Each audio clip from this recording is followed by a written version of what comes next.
After pursuing Evan for 7 years, he grandly prepared our first anniversary celebration, intending to propose to me on that day.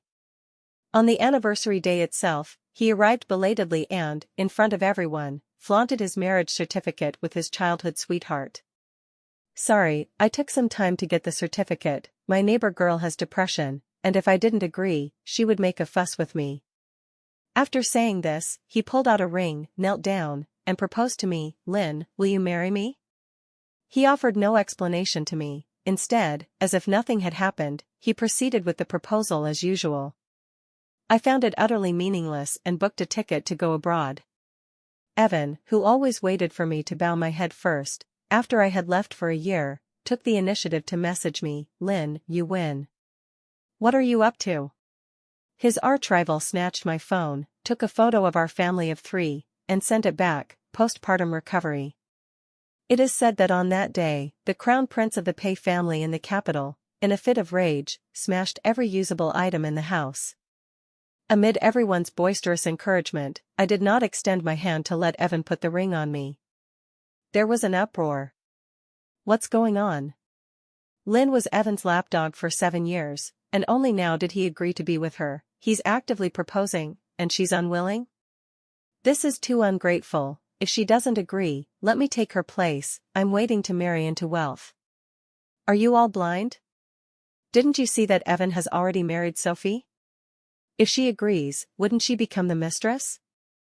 Evan awkwardly touched his nose, stood up, and said to me, "Lynn, before Sophie's parents passed away, they entrusted her to me, and she has depression too. Seeing that I was about to propose to you, she felt envious and hoped that one day a man would propose to her, so I married her to cheer her up.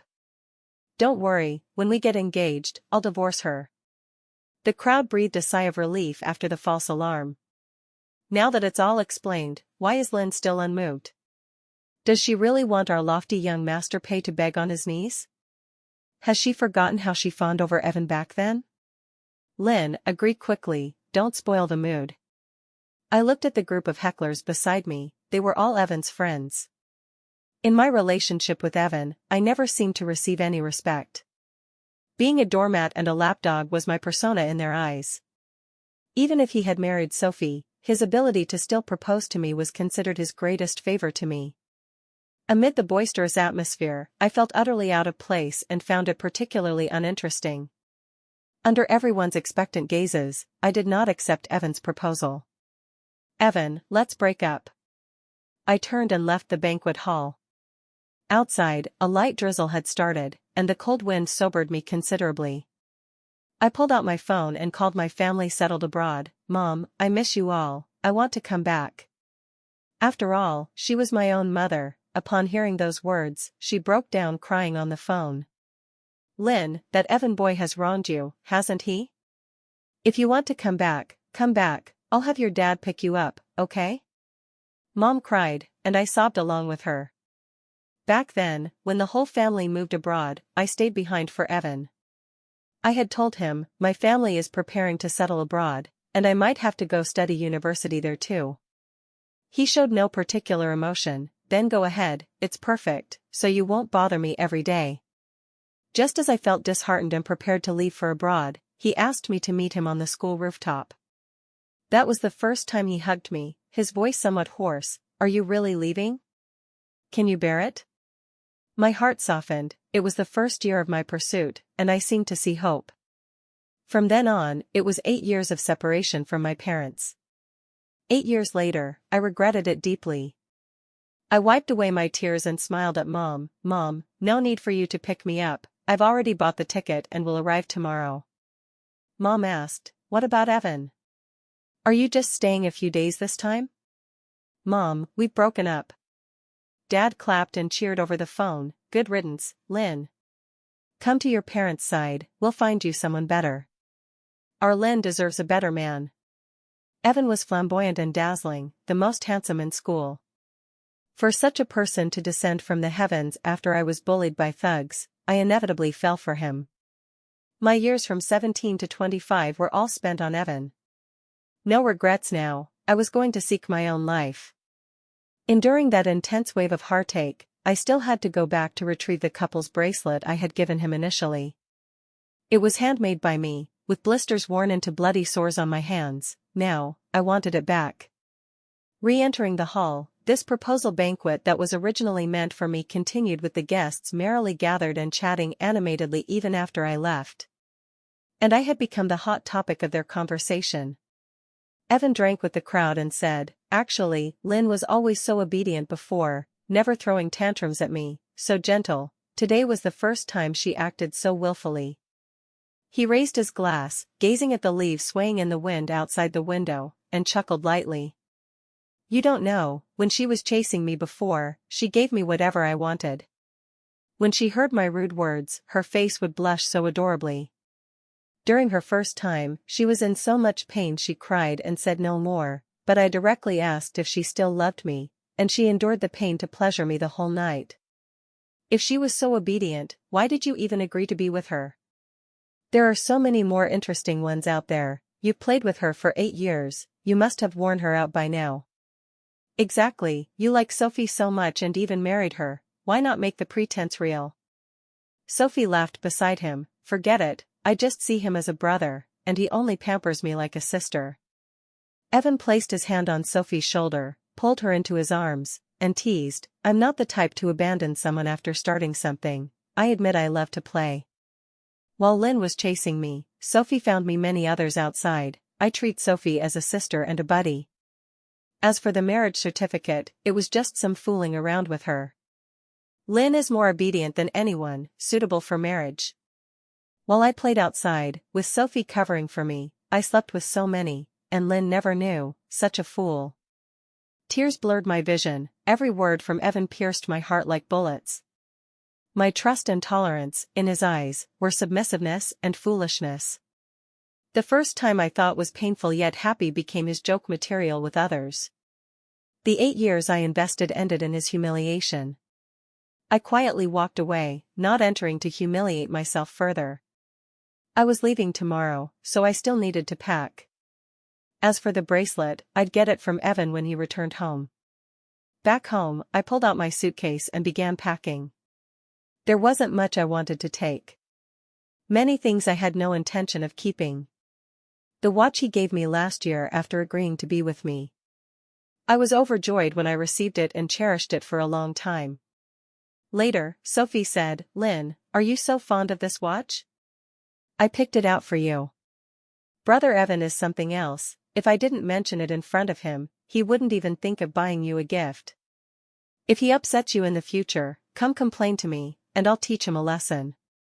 After that, I never received another gift from Evan. For every one of Sophie's birthdays, Evan would celebrate extravagantly, as if he held her especially dear. I thought our first anniversary together would be important to him, but what I waited for was the news of his marriage certificate with Sophie. For these 8 years, I was never truly valued. I truly didn't know what I had been expecting. I threw this watch into the trash bin, it wasn't worth cherishing. Over 8 years, I gave Evan 8 birthday gifts, plus small gifts for other holidays. He kept them all together, but in the most inconspicuous place, a dusty storage room. These items, whether bought or handmade by me, he did not cherish. Now, as I reclaim my sincere heart, I reclaim those sentiments as well. I packed them all into a plastic bag and threw it into the downstairs trash bin. Evan was brought back drunk by Sophie. Seeing me, Sophie politely said, "Lynn, I brought him back to you. On the way, I already explained on your behalf.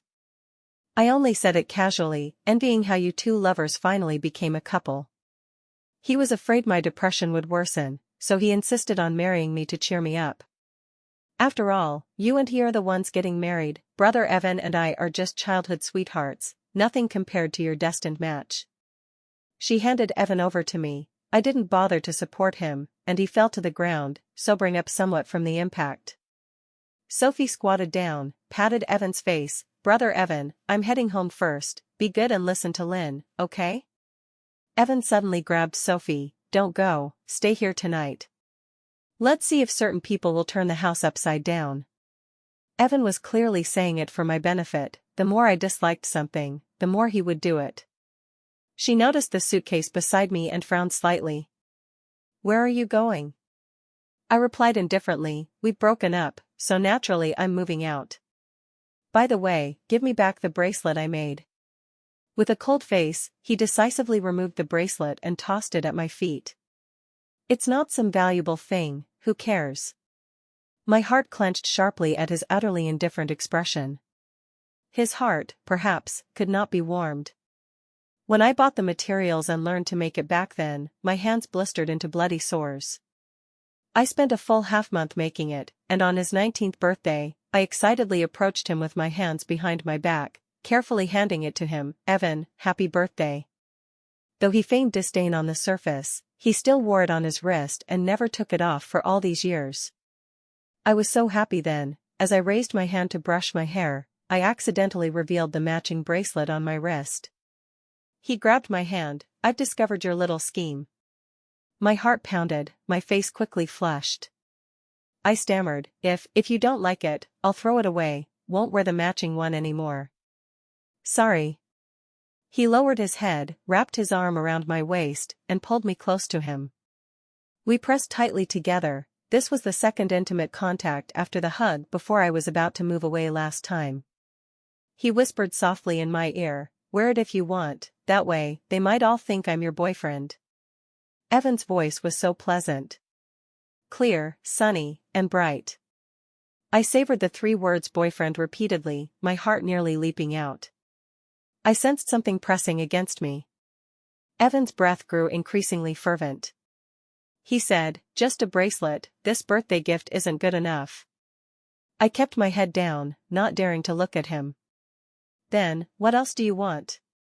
My chin warmed as he lifted my face. I looked straight into his equally flushed face. "Evan, you." "Lynn, I want you." Our first time was in his car. Without protection, he called Sophie to bring some over.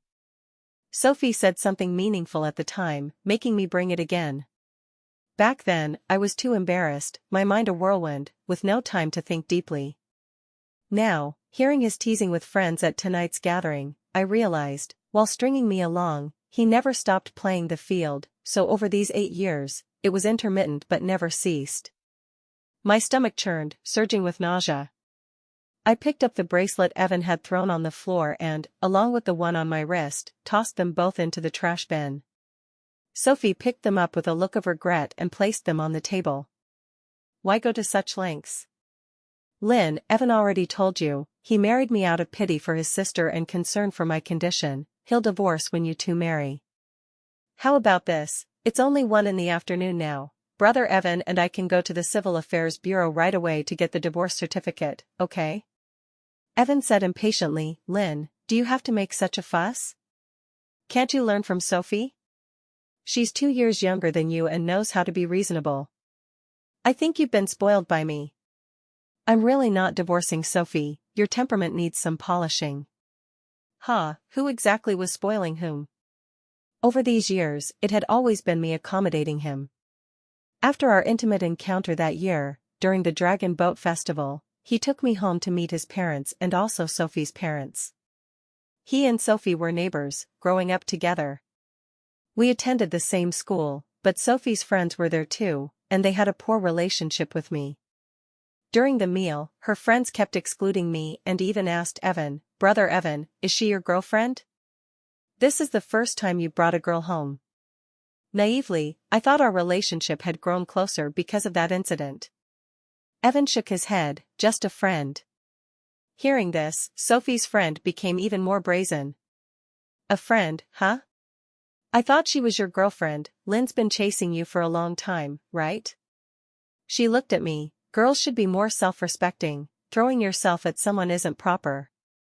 I'm not the type who argues well. Whenever I wanted to retort, I'd cry first.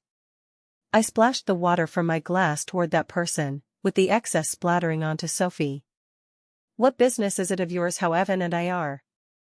The usually silent Sophie spoke up. "Lara, can't you control your mouth?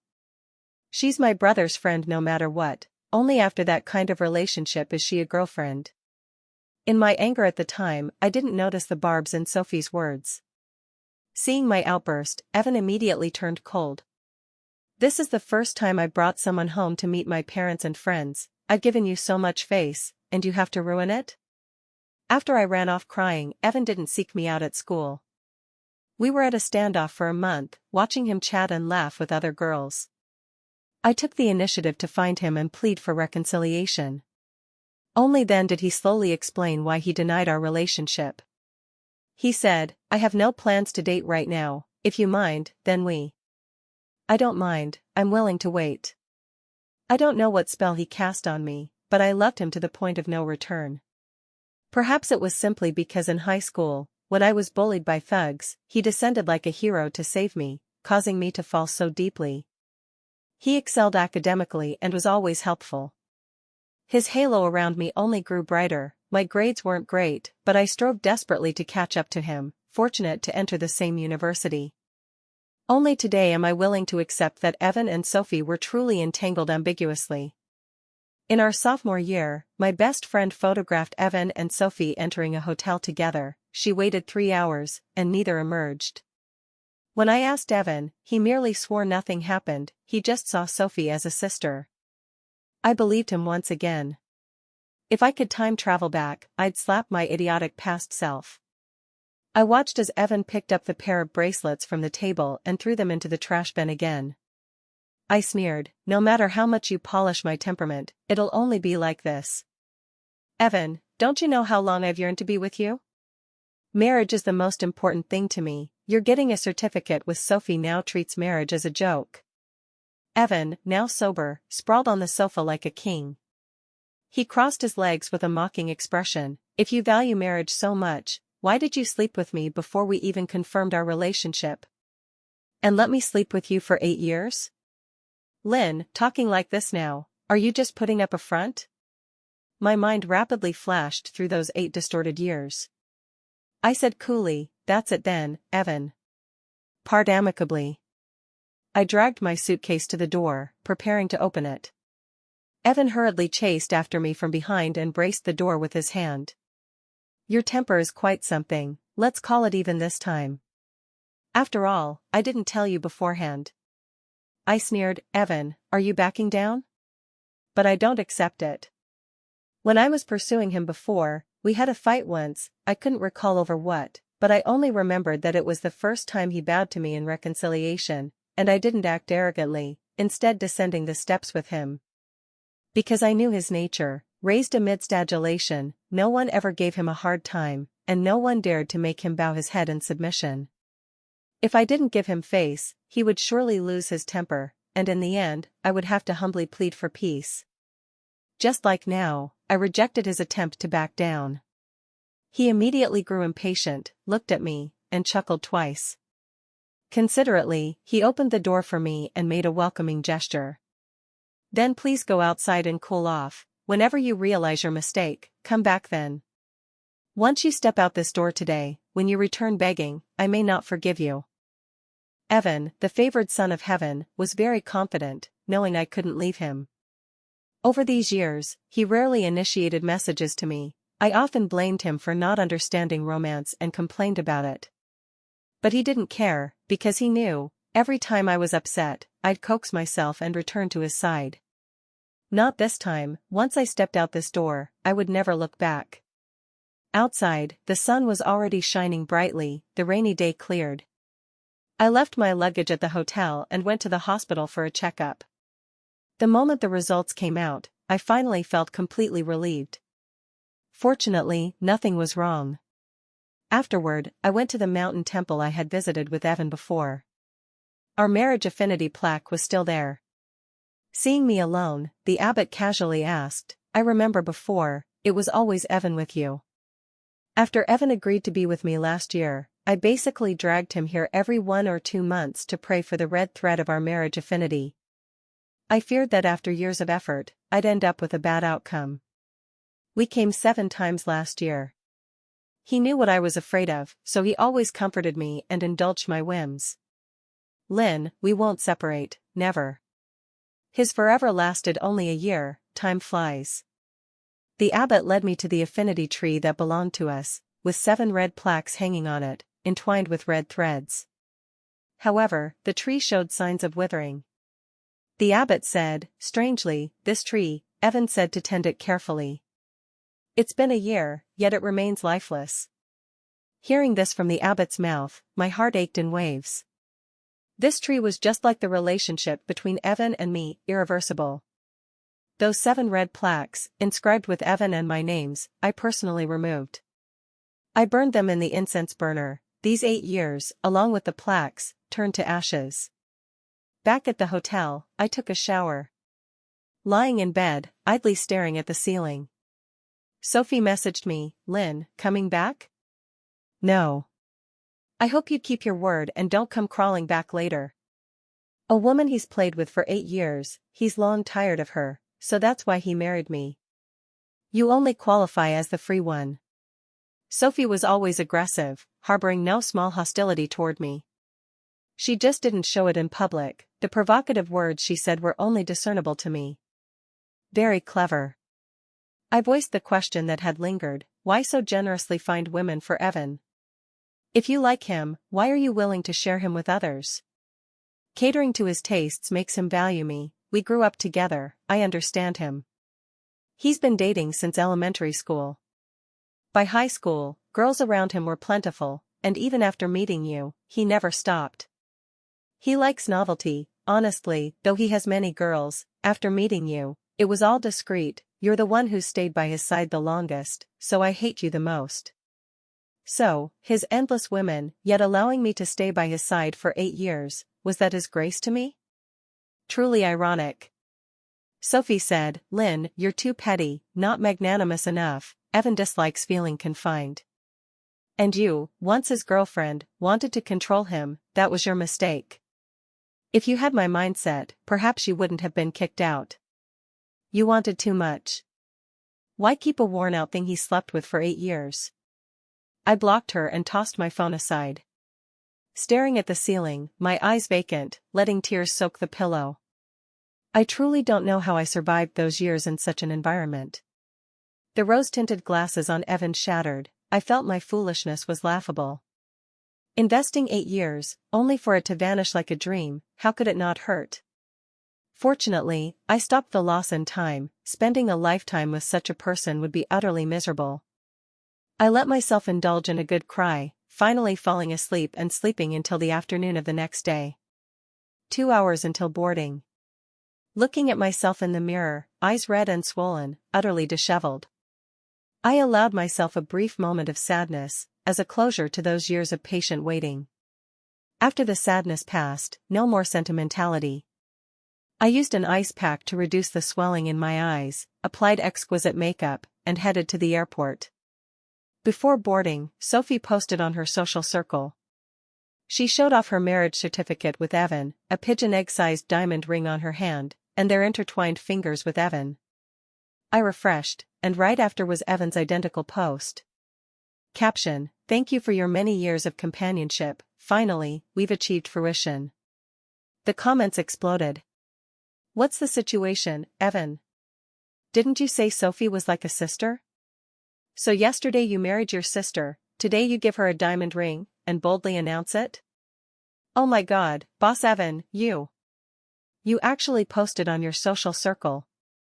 So your true love is Sophie. I've always shipped you too. Sophie is a charmer. Lynn dared to publicly reject your proposal. Her guts must be green with regret now. 100 years of harmony, may you have noble heirs. Remember to post more on your social circle in the future.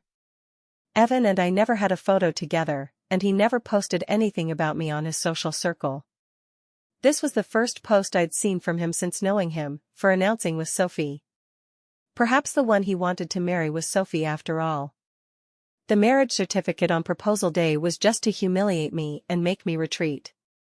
It didn't matter anymore, even if he and Sophie posted high-profile combat videos on their social circles, I wouldn't care. It was a doomed relationship anyway, over and done. I turned off my phone and boarded the plane to abroad. This land grew smaller in my eyes. This relationship was but a drop in the ocean, insignificant. The plane landed at exactly 9 in the morning abroad. Turning on my phone, there was a message from Mom, Lynn, the company is busy today, your dad and I will wrap up early and come back to have lunch with you. So I asked Leon to pick you up. Do you still remember what he looks like? Leon and I were neighbors and grew up together. Previously, when his family moved abroad with mine, he asked me to go along. But back then, I stayed for Evan. During summer break, he specially flew back from abroad to see me. I thought it was just childhood friendship, checking on me on behalf of his parents. Unexpectedly, he urged me to leave with him, saying he had seen Evan entangled with other women.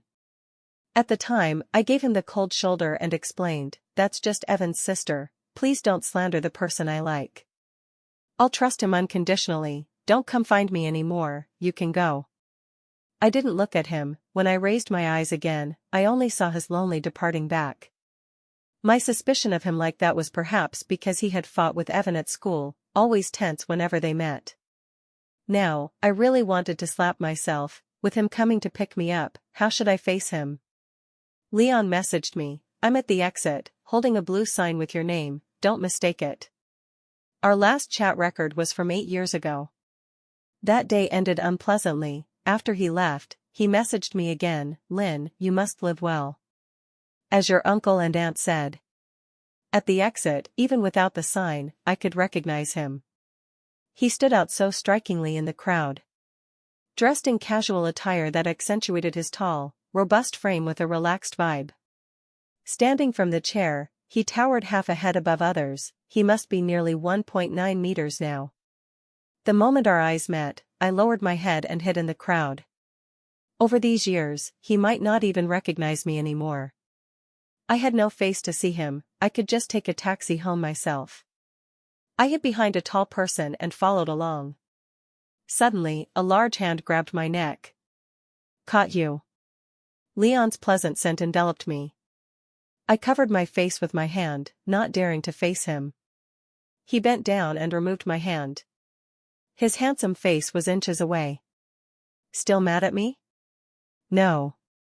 He took my suitcase, then my bag, slinging it over his shoulder. "Let's go home, uncle and aunt are waiting for you." Walking beside him, I secretly glanced up at him.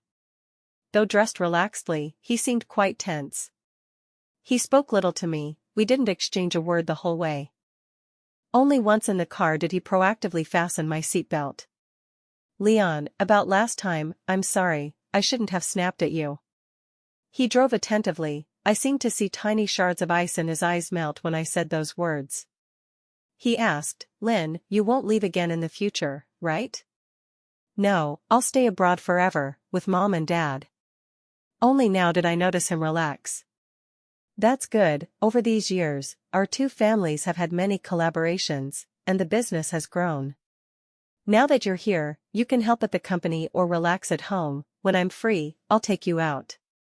He hadn't changed, still as talkative as before. The car stopped at my house. He entered as if it were his own, completely at ease. After setting down the luggage, he donned an apron. "Uncle and aunt might be late, watch TV in the living room, I'll cook for you all." Mom and dad returned just after noon. Leon had prepared a full table of dishes, all my favorites. Upon arriving home, fearing I was hungry, he had even boiled a bowl of noodles for me before cooking. Returning with mom and dad were Leon's parents. Upon seeing me, they were all warmly affectionate. This was the warmth I hadn't felt in a long time. At the dinner table, Mom asked, "Lynn, is Leon's cooking good?" Leon transferred the dishes I liked to me. I nodded. "Delicious." Aunt Helen smiled and served me some vegetables. Back in high school, Leon came home saying you wanted to eat some dish and insisted I teach him how to make it. Now, thanks to you, he's become our family chef. Before meeting Evan, Leon and I were inseparable, sharing everything. When we went out to eat during school, we ordered a particularly delicious dish once, but later visits didn't taste the same. I mentioned it casually in front of him. Later, he invited me to his house for dinner. It was made by him personally. Now I know, he had his mom teach him, for me. When with Evan, if he wanted something, I'd research for ages to replicate the taste he craved. I never expected someone would learn a table full of dishes, for me. In the afternoon, both families postponed work to accompany me sightseeing. Only when I lay down at home in the evening did I open my phone. The second message was from Evan. That message was still from a month ago, when I asked when he'd come home. He rarely replied. Since we met daily, he said there was no need. I deleted that chat thread. Only Leon's remained. I clicked on his profile picture, still the Q-version cartoon he drew of me as a child. Unchanged after all these years. I went in and saw he had updated his social circle.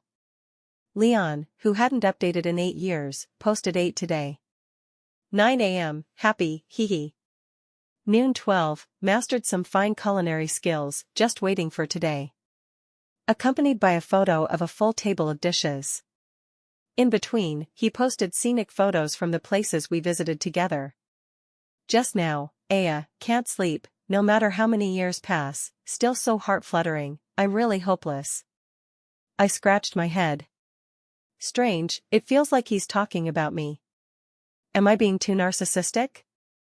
Before sleep, he messaged me, Lynn, good night.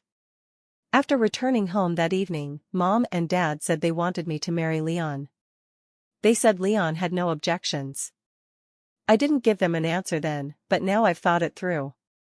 A marriage alliance concerns the family. In the first half of my life, I defied my parents for Evan. Now, I should contribute for them. Marrying anyone is the same, the outcome is similar. Leon and I are childhood sweethearts, knowing each other inside out. At least now, he treats me well. Even if he changes heart later, with our interests bound, as long as the Lynn family business thrives, it's fine. I didn't expect things to progress so quickly. From my agreement, the proposal, engagement, to marriage, it all happened in just half a month. The timeline was rushed, but the wedding was lavish and grand, with no hint of perfunctoriness. That evening after the wedding, Leon consecutively posted all the photos taken over these days on his social circle. Evan commented below, I see why you've been posting so much lately, strutting like a peacock to get married, huh?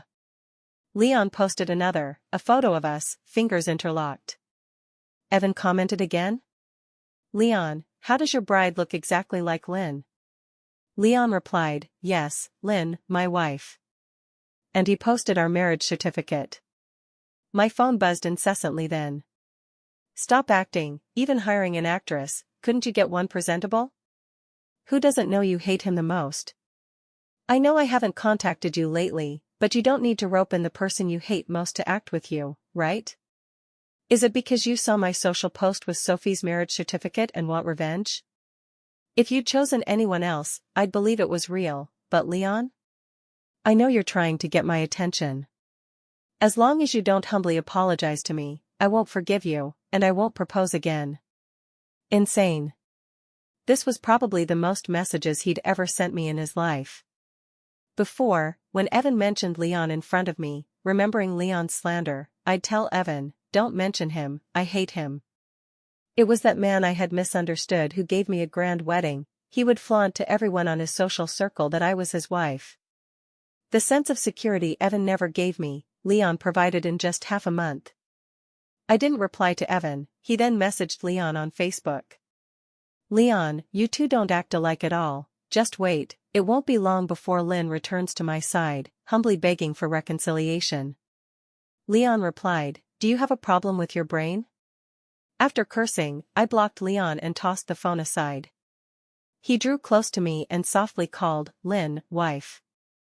That night, the experience Leon gave me was unprecedented. So, my feelings could also be considered.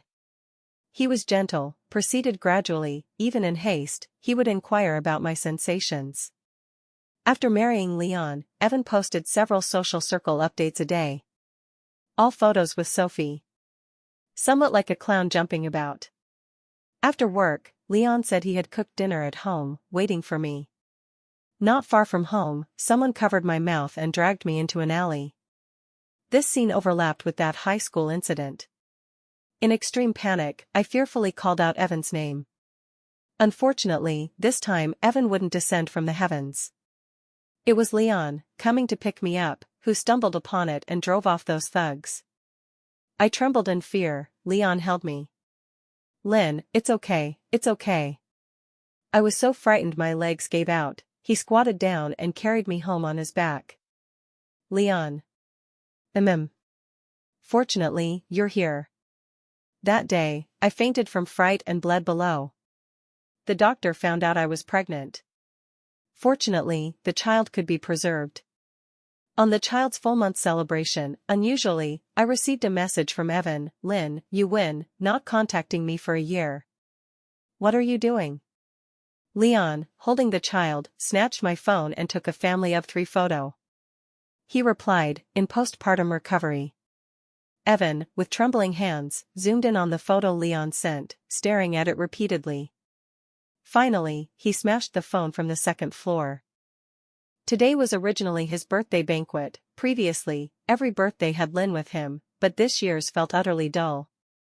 So he messaged Lynn, wanting to bow his head and soften. What did he get?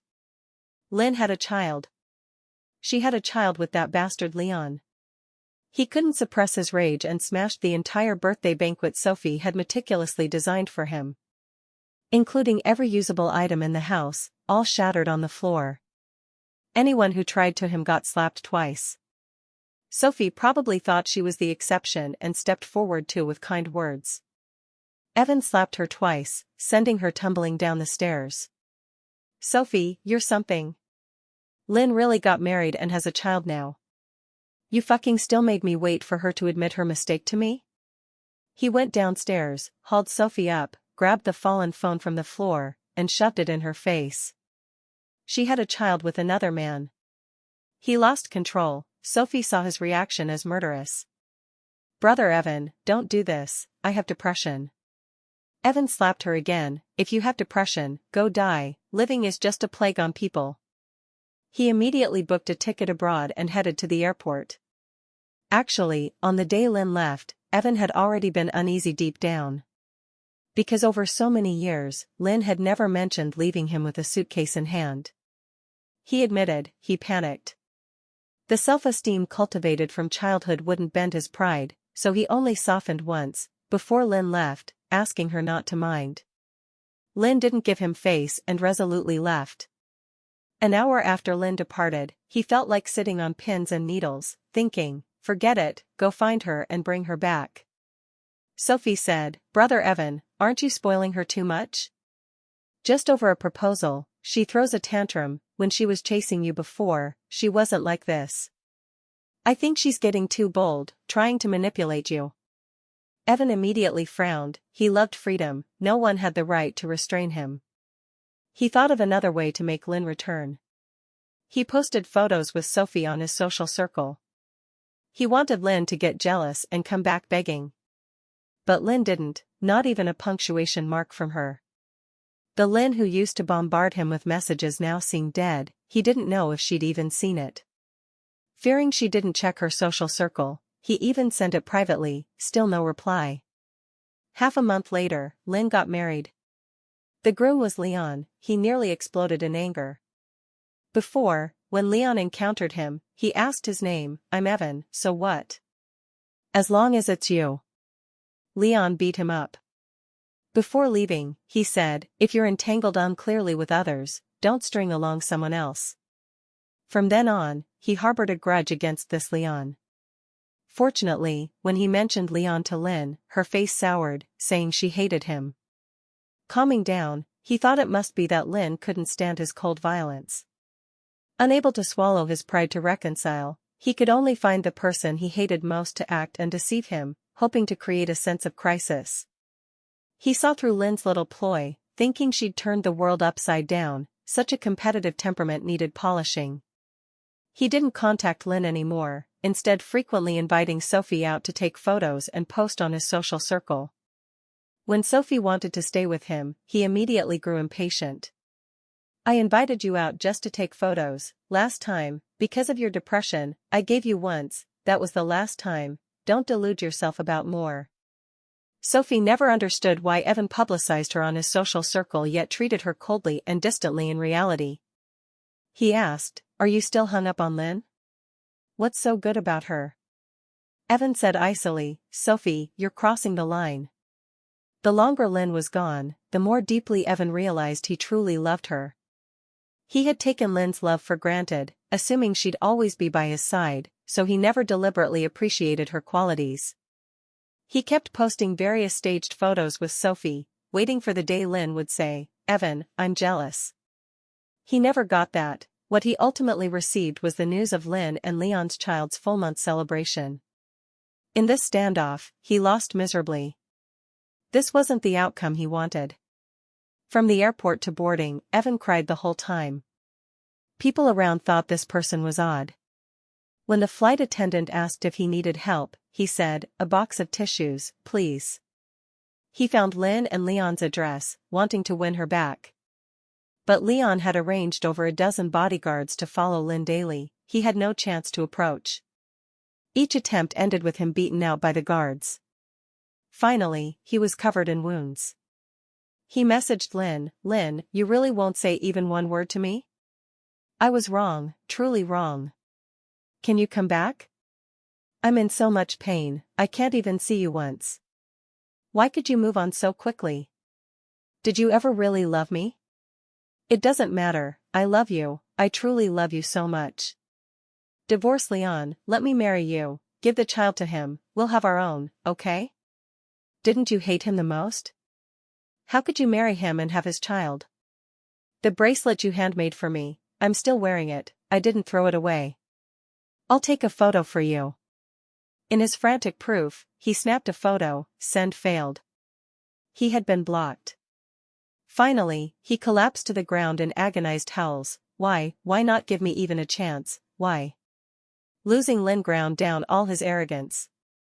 He returned home and got a divorce certificate with Sophie, completely severing ties. But it was too late, Lynn wouldn't forgive him.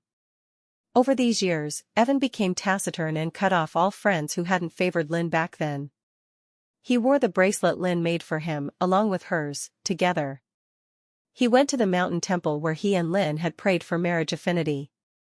This time, he couldn't pray for reconciliation with Lynn, he could only pray for her lifelong peace and happiness. Every week, he went abroad, watching Lynn from afar. Seeing their family of 3, harmonious and blissful.